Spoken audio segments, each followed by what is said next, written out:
Okay, question number 5, the last question for this week. So this is from Doppler effect. Okay. So let's look at the situation of the question.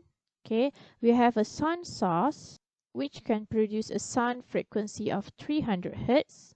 Okay, so this is the frequency of the source. Okay, sound source. Move away from a stationary observer. Okay, so move away from the stationary observer. So stationary observer means that we have VO is equal to 0.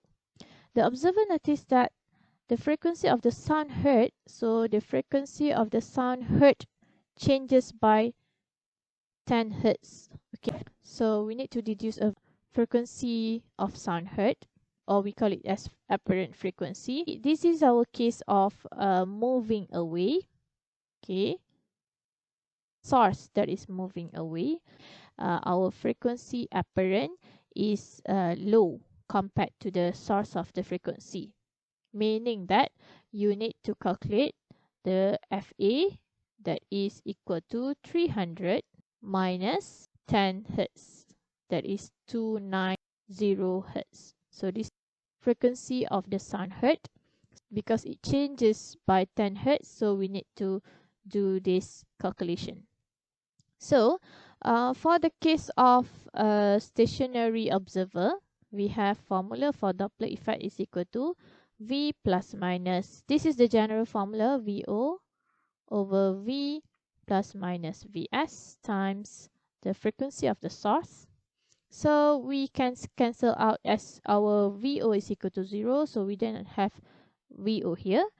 Because the sound heard is low, so the denominator here must be high, so we need to use plus.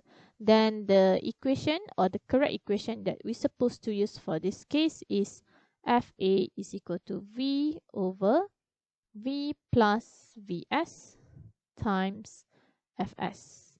Okay, and we want to find the speed of the sound source, meaning that we want to find Vs.